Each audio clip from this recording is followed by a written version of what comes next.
Which side do you take? Tell me. Which do you prefer? You have the choice. I'll welcome you to take that seat. Good evening, ladies and gentlemen. Are you mic'd? You're already mic'd. It's well hidden by the beautiful beard. So, ladies and gentlemen, I actually have my phone so that I can ask Sadhguru for a selfie after this. So, if I forget, remind me, and we'll all be in the selfie because I'll turn that way. So, good evening, everyone. It's such a pleasure and an honor to be here, Sadhguru. Is it okay if I do a minute's chant? Yes, yes, absolutely.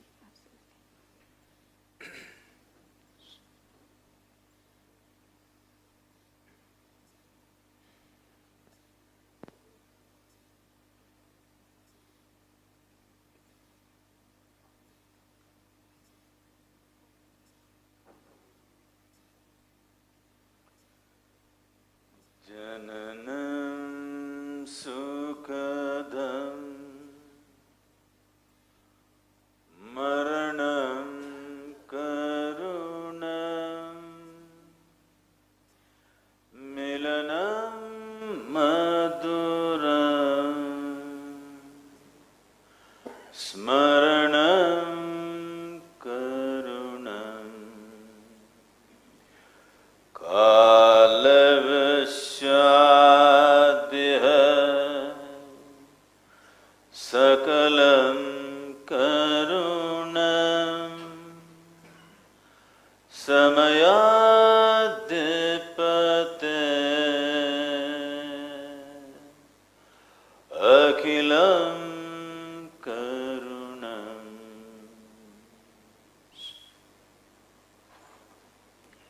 Good evening. Good evening, everyone. Good evening.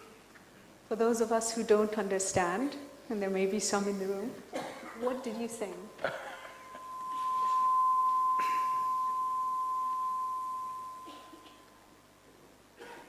It's a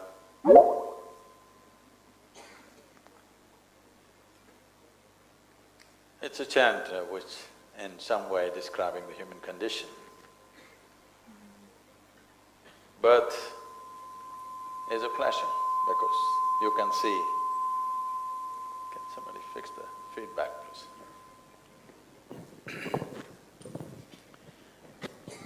You can see this on a child's face. Just being born, there's a pleasure about being alive. You can see it on children's faces. But death is a compassion.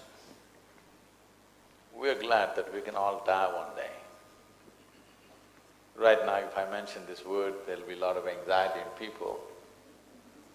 But the best thing about life is nobody fails, everybody passes.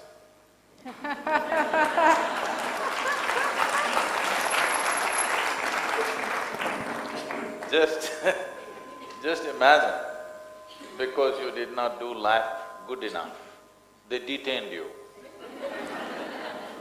That wouldn't be good. And so death is a passage. It is a compassion, it's a compassion of life, it allows us to pass. Where are the sound people? Can we avoid that in any way? If anyone can help us, please do try and assist us to avoid that. Thank you so much. I see them waving, they're working on it.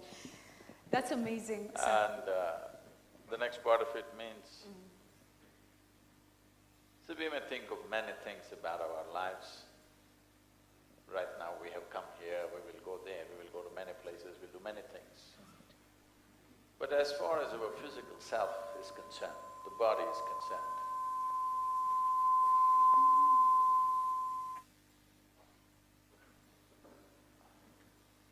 as far as our body is concerned, it is going straight to the grave. Or in other words, time is one thing that you can't hold, it's ticking away all the time. If you live great, it ticks away. If you live lousy, it ticks away. If you sleep, it ticks away. If you sit, it ticks away. If you walk, it ticks away. Do whatever, it ticks away. As I'm speaking, you're 1 minute closer to death, that's what it means. And this is the biggest thing. Only because human beings have forgotten they're not conscious of their mortal nature.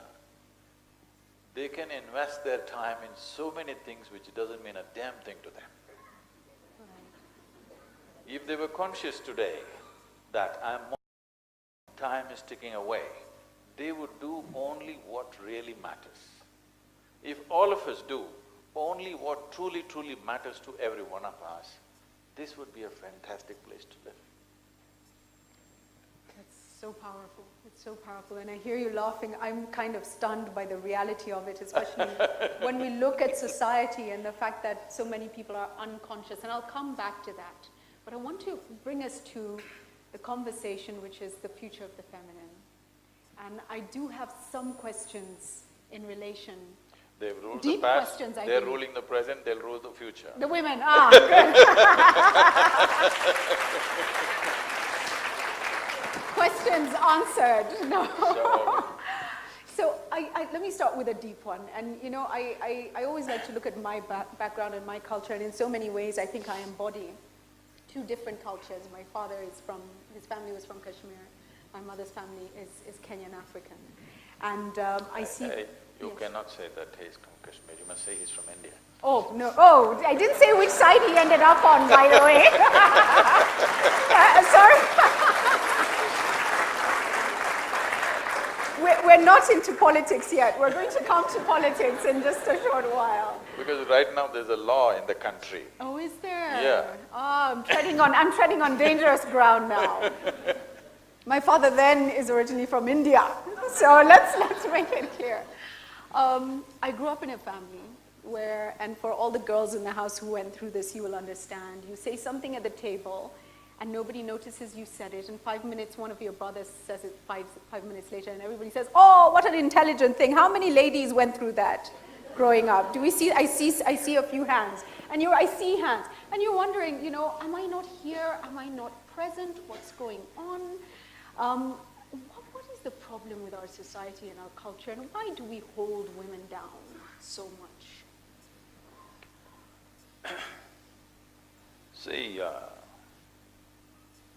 instead of talking about men and women as if they're two separate species, they're not.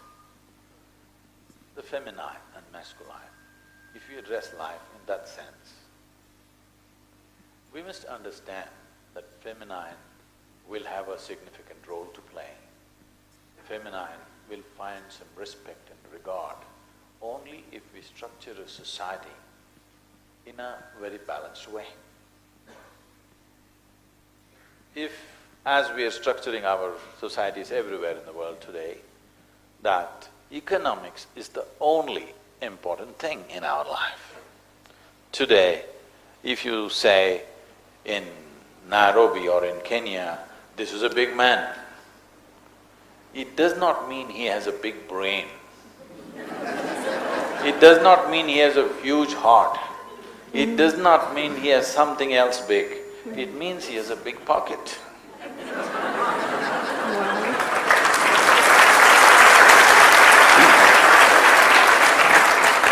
Or in other words, our entire consciousness is right now ruled by economics.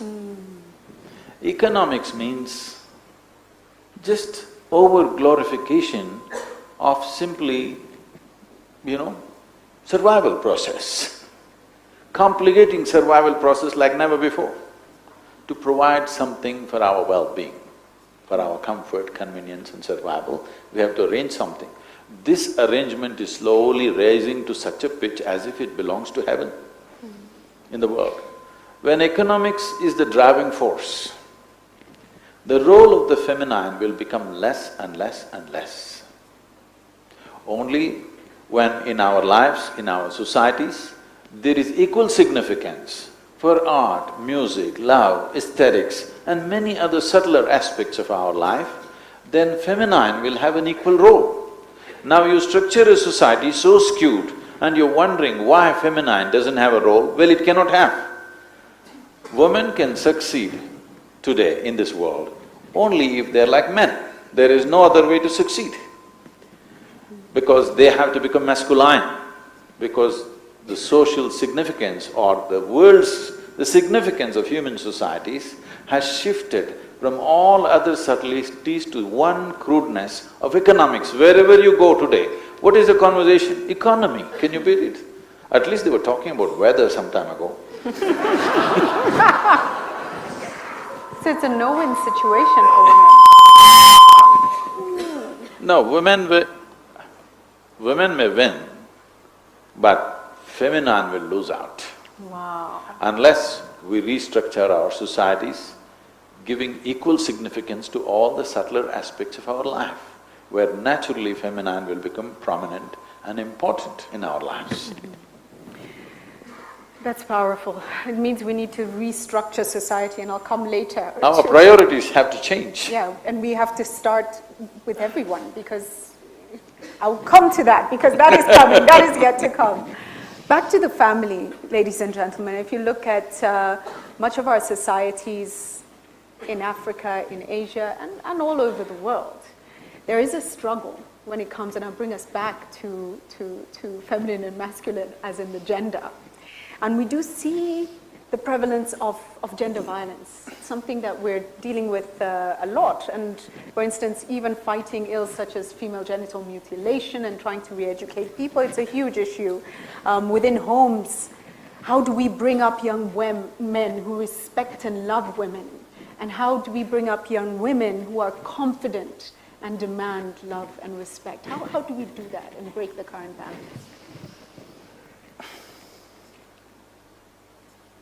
It's very important that in childhood, the homes manage this well, because it's an early age. If they pick up these things later on, it's very difficult for them to come to terms with this. I think that is changing rapidly in this generation. It has changed rapidly in this generation already, I would say, in many ways.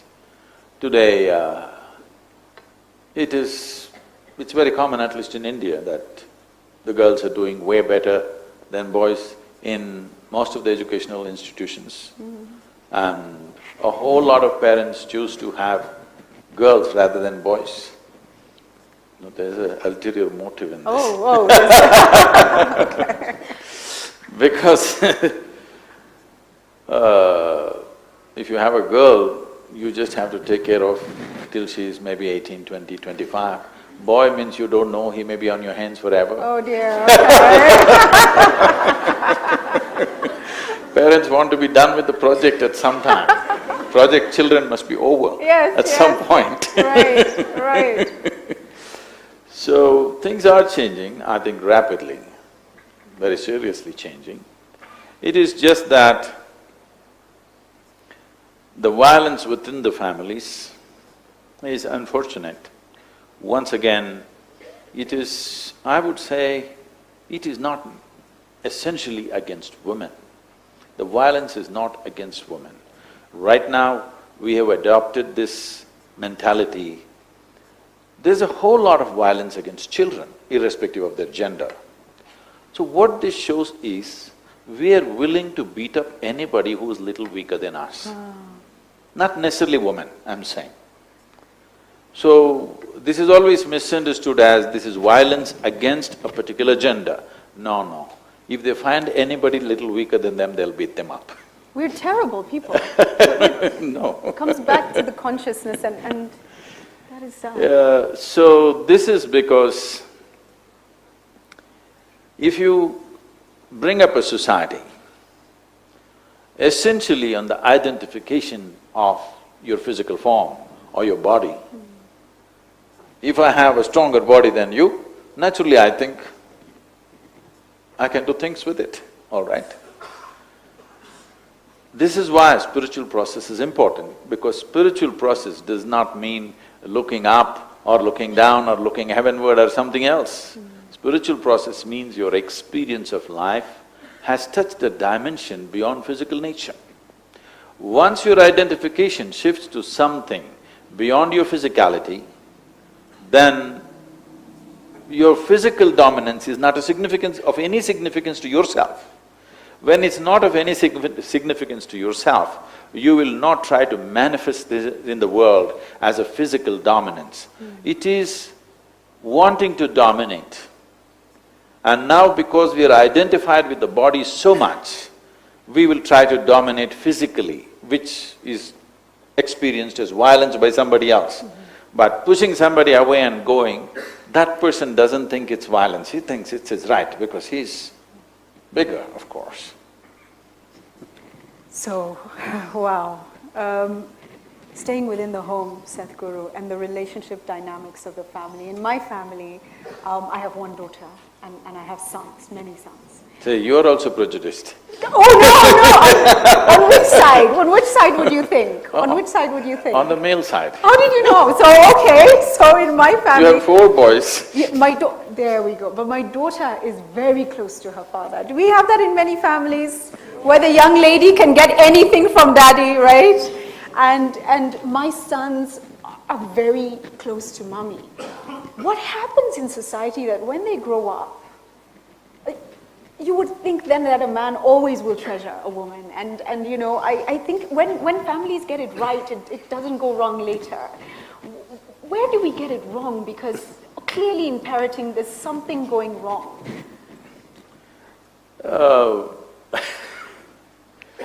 We must understand this. See, that's why I said, this is not against a particular gender. Well, a man wants a woman, all right. It's not that he's against her. Man-woman relationship is one relationship where there is too much overlap. You have to share everything, from your bedroom to bathroom to including your bodies, all right? Too much overlap. Even bank accounts. Yes. I wouldn't get into that. See, going back to economics. Oh, yeah. So, because there is so much overlap, there is more room for conflict. It needs to be… It is a beautiful overlap only when there is an atmosphere of love. Yes. Once that's gone, when it's a transaction, this level of overlap is not healthy for a transaction. Transaction is good like this. This much overlap and so many things to transact on a daily basis, it is bound to cause friction. Only when there is a certain sense of love and devotion involved in this, then with that lubrication, all this friction will go on without much manifestation of friction. Because the love dominates. Yes. Love takes the space. Yes. So, today when we are thinking of marriages and relationships with an expiry date in our mind… Do we? A whole lot of people are, unfortunately. The world is coming to that. There was a time when people were anyway committed. When that commitment was there, things came up, problems happened, they fought, again tomorrow they were close and things went on. Okay, today morning quarreling, evening fine, night full of love and morning again quarrel, things were going on, I'm saying. Because there is such a serious overlap of two lives and there will be bound to be areas of friction. If every family comes up with their own devices of handling this friction, and some people fail to come up with devices because there is not enough commitment. If it was very clear to you, hell or high water, you got to be with the same person, then you would find ways to fix it. Right. Now you think, if it doesn't work, she's finished. When this is there, you're unwilling to find ways.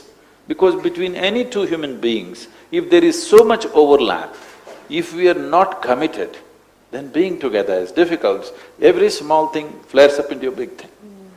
Smallest things will blow up into a place where today, of course, it leads you to divorce or whatever.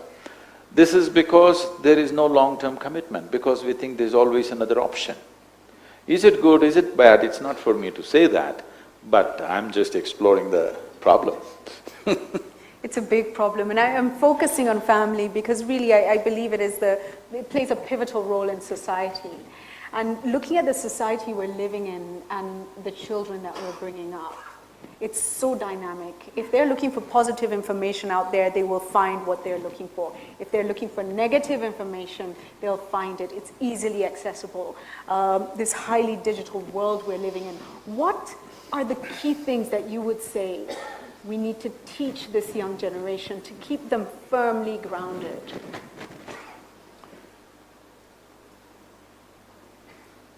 Hello to all the people in the upper regions.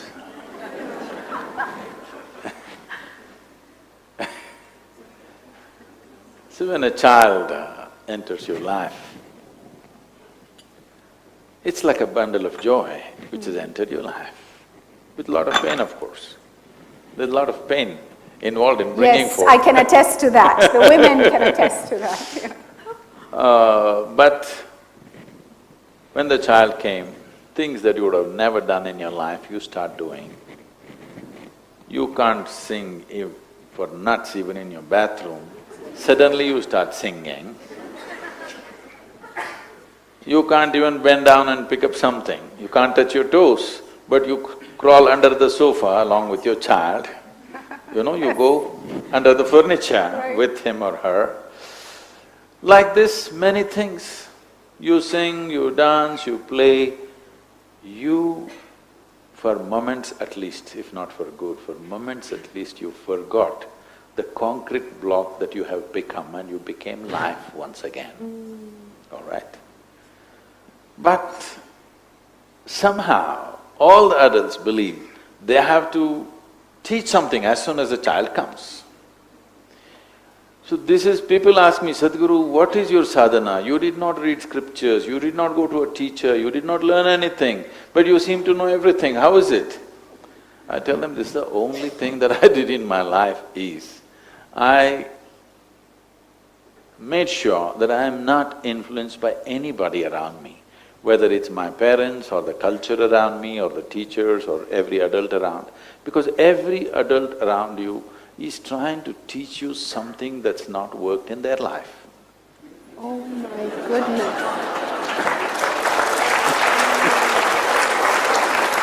When I say something that's not worked in their life, between you and your child, if you look at it, who is more joyful? Your child. I'm asking, who should be a consultant for life? One who knows how to be joyful for no reason, he should be a consultant, or one, even if everything is working your way, you carry a grave face and walk around the world, you should be a consultant for life, you must decide. So if a child comes into your life, it's not time to teach, it's time to learn. Once again, you could reinvent your life, you could learn what it means to be alive. Instead of learning what it means to be alive, people are carrying grave faces and going around. Grave will anyway come, you don't have to practice it on your face. I was speaking at the… just about 4 weeks ago, I was speaking at the Stanford Medical University. I just looked around, there's many doctors who are sitting there, many of them. I said, see, when you walk into your patient's room, grave is one thing that you should not remind them of. They're going… might be getting there, so… Especially somebody not well in a hospital, you don't remind them of grave. It's very important that the doctor walks in with a different sense of vitality and life about him. So similarly, a child has come into your life means it's time for to live it up, once again to become fully alive. Whatever your age, your aliveness need not come down, isn't it? Our physical agility may come down with age, but why should your aliveness come down? If aliveness is coming down, it means you're committing suicide in installments. That's what it means. Yes or no? Hello?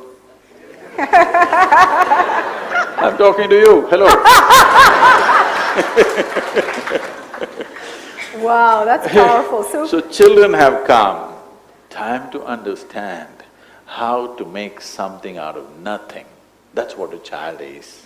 You leave him anywhere, he finds an ant, he finds it interesting enough to make a universe out of an ant. We've given you a bloody universe and you're making nothing out of it. Everything you have today, compared to any other generation on this planet, you know more comforts and conveniences than any other generation ever before, isn't it so? Yeah. But Why? Why means because traffic, Sadhguru, traffic. Well, you're sitting in your dream car, aren't you? Enjoy it. Traffic is helping you to stay in your dream for some more time.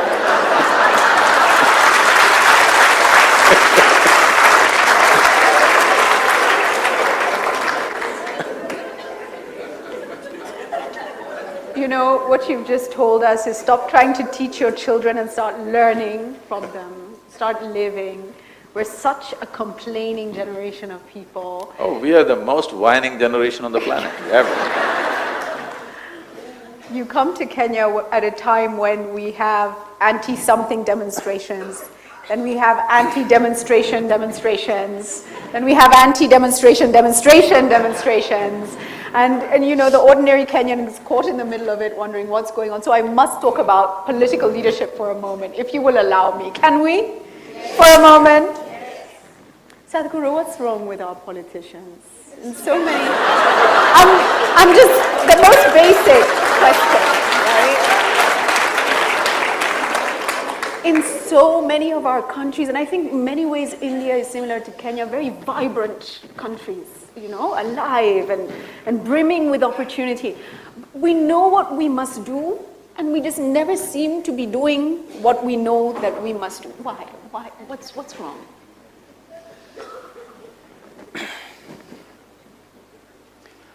See, I'm not saying many nations around the world, I'm not saying the best of men have reached leadership. No, it's not true. We have chosen a democratic system largely in the world. What this means is, in Tamil language, democracy is translated as Jananayakam. This means people are the leaders. That's what it means. This means one among you, if you're willing to go through the works, you could become a leader. That's what it means. Oh, come on, Sadhguru, where do I have a chance? Well, that's what it means, that one among you, if you understand the system and you're willing to go through the works that it takes to get there, you could get there. Well, right now India has set a huge example like this. A boy who was selling tea in a railway station is our Prime Minister today.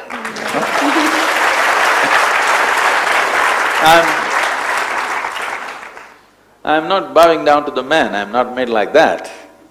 But I'm bowing down to this possibility, a boy who was selling tea in the railway station, he could even aspire to become a Prime Minister of such a large nation, which is a tremendous thing. Never before possible in the history of this humanity, isn't it so? Yes. Never before such things were possible. So that's what democracy means. But are we actively making use of it? That's another thing. Most people, I don't know how you are in Kenya, I don't have the numbers, but I'm sure more than 60% of you or more than 40% of you don't even go out and vote. Yes?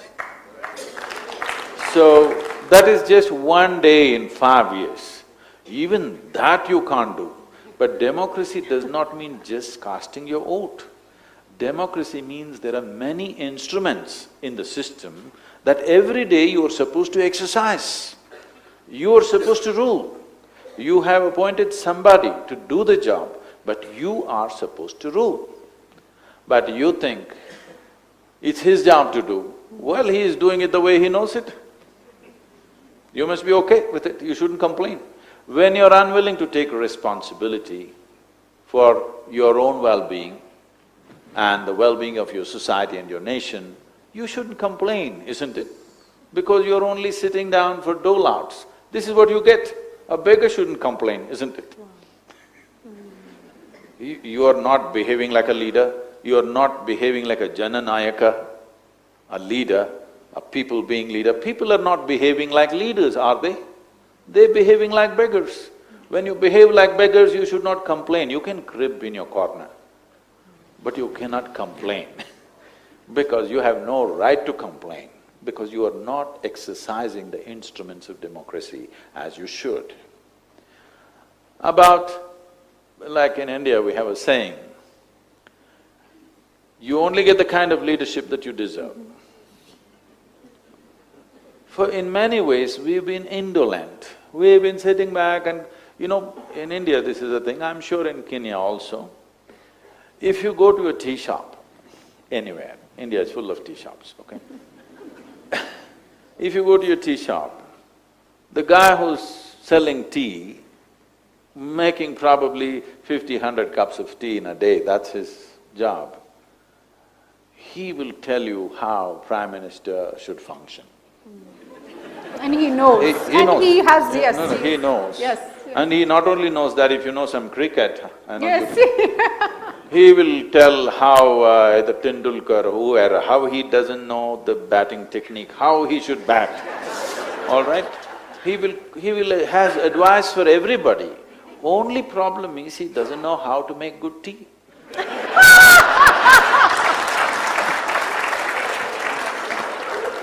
This is a serious problem. Everybody knows how somebody else should do their job, but they don't know how to do theirs. So in a democracy, though all of us are responsible for the nation, the first and foremost thing for us to do is, whatever we are supposed to do, we are supposed to do it really well, not just for my well-being, but constantly being conscious that this is for the well-being of my nation and my world. If this is not there, there is no democracy. There is only feudalism. You are a feudalist essentially, I'm saying most people are feudalists, only thing is they don't have a following. And the moment, even when it comes to voting, this has happened in every nation, most people are voting in a committed way because of their religion or community or caste or creed or party lines, they're committed votes. If you go to United States of America, Republican, Democratic looks like two different religions and it's committed, they have two different gods. A committed vote means democracy is ruined. Democracy can only happen if there is a considered vote. Every time it is a considered vote. If you vote for somebody, who your family votes for, you should not even know, that's what a secret ballot means. Now, if all of you decide together and go and vote to one person, that means there is no democracy. Feudalism in the guise of democracy. I think you're starting to untap what's going on here. It's really fascinating. I want to take it a little bit deeper in, and you know what's interesting, Sadhguru, is that in Kenya, a lot of people do vote, right? We have very high… interestingly enough, we have high voter turnout. How much? 60–70% what's your voting? Actually, I would… yes, it's 75%, Good. yes. Which is possibly in the world is one of the most… Once 75% of the people start voting, this means you will get the leader that you want. This is what changed in India. Our voting percentages were just hovering around 50. The moment it led to over 70% voting, I think we are getting leaders that we want slowly. So We're getting there. the problem we still have, and I want your comment on this please, Sadhguru, is the fact that for us, the vote almost has become so important that the next person's rights become irrelevant. And what I want and how I want it. Haki yetu, isn't it? But not haki yako. Haki yetu is my rights, but we don't say your rights too. We almost feel like we can trample on your rights to get ours. What do we do in a society like this? How do we rebalance? See, I know when people spoke about civil rights, they spoke about it in an extreme condition of apartheid or in an extreme condition of injustice that was happening, that's a different thing. But in any society, the moment you talk about your rights, the moment you talk about your freedom, I think you're heading for ruin anyway. Because you have freedom only to the extent you're responsible. Instead of talking about what is my responsibility in making this happen, if you think what is my right, all you're seeing is how to milk your society or your nation to your benefit. It's not going to work. Then once we start milking, there will be somebody else who is capable of milking it better than you. When he milks it better than you say, oh, he's doing wrong things. No, he's doing it better than you, that's how. So, my essential work in the last 20 years has been with leadership, various levels of leadership, business leadership, bureaucratic leadership, and social leadership and political leadership. My work has been largely to move people from their personal ambitions to a larger vision. Because what ambition means is, you have tweaked up your desire, but you have not tweaked up your competence. You don't have to worry about tweaking your desire. Human beings should only focus on tweaking their competence. But right from their childhood, I don't know what you're telling your children, right from their childhood, in every family, they're telling them, you must become this, you must become that. No. You must only see how a child is empowered by competence and knowledge and capability. When this capability is there, he will do whatever is needed. No, I'm already decided this is what I will do. Nobody needs it, it doesn't matter. This is what I will do. So right now I was just joking with them, we are running crematoriums in India because I saw that they were in such a bad shape. So we took that up. It's an important service because everybody dies one day and the way it happens there is so clumsy. So I thought, I'll take this most unpopular thing. They said, Sadhguru, why have you taken this? This is not good, this is very negative. So I said, see, if you go like this, I'm going to brand it. Isha crematoriums, everybody is a customer.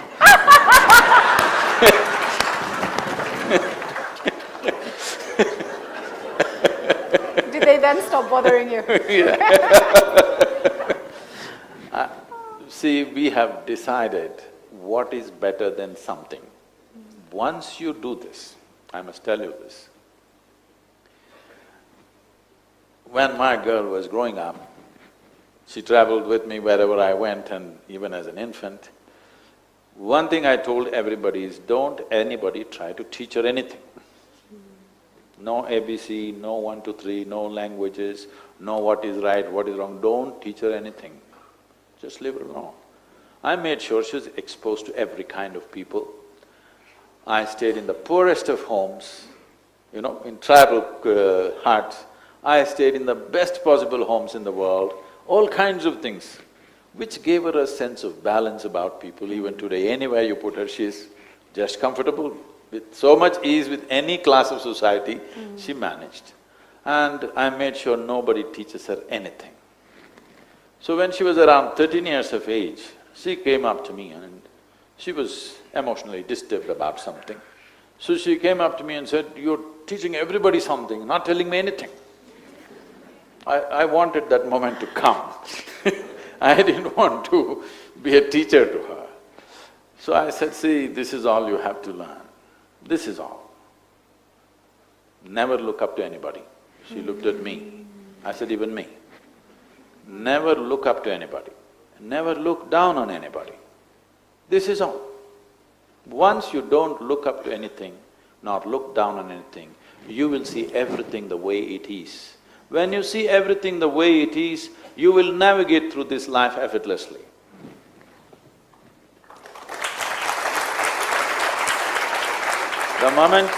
The moment you look up to something, you will exaggerate it. When you look down on something, you'll exaggerate the negative about it.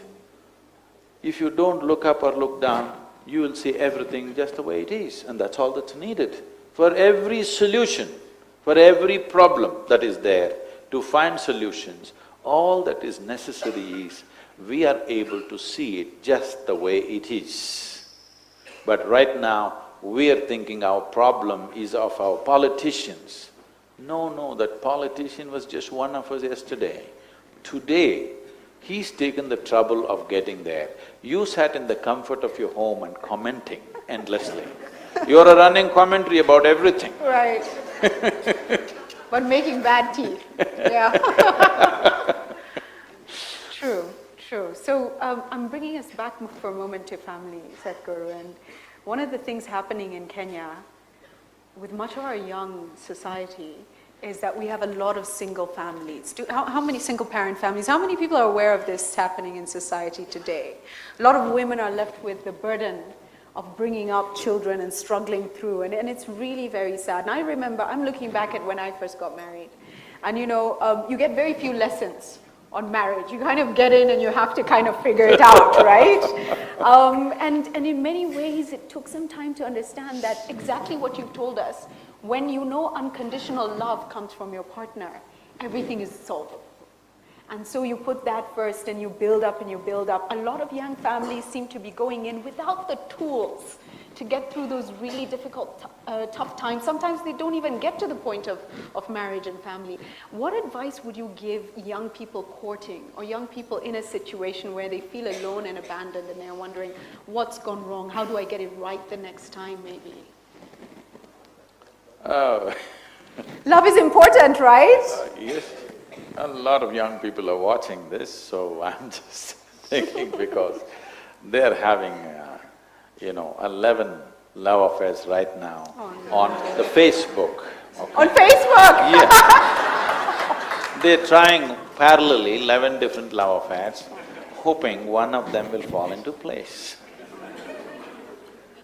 We need to understand that certain things don't get better with practice.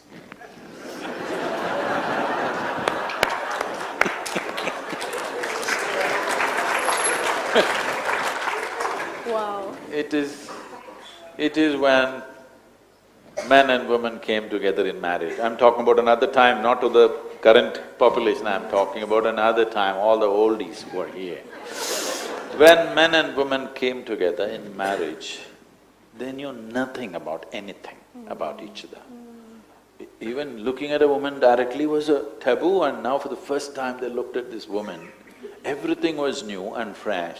There was so much excitement, there was so much coming together, there was so much exploration and discovery. Though for millions of years people have done the same damn thing, still for that individual, everything was fresh and new and it was shared just between the two of them and all this stuff. This made it last. Now, before you come to marriage, you've seen too much of life. And in your mind, you're comparing one and the other. Now, long-term commitment becomes difficult. People come together either out of helplessness or greed most of the time, because it's a mutual benefit scheme. Wow. Back to the economics of it. Yes. No, not just economics. There are needs in a human being. There is a physical need, there is a psychological need, there's an emotional need, social needs, economic needs, all kinds of needs. To fulfill these needs, you make a deal. If you live with a deal, it's invariably going to be ugly. Deals are made and pick up what you want and go home, then it's okay. What do you say? You make a deal, you make your money and go home to a place which means something to you. When you're making deals at home, then it becomes ugly because there's no place to go, or you'll find a place to go.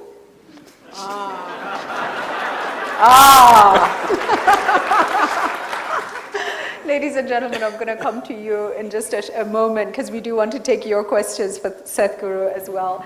I must ask you, this is your first trip to Africa? No, I've been… Oh, you've been before? Yes, I've been in Kenya for 3 weeks at one time. Oh, what do you think of the country? It was fantastic because I only met your animals.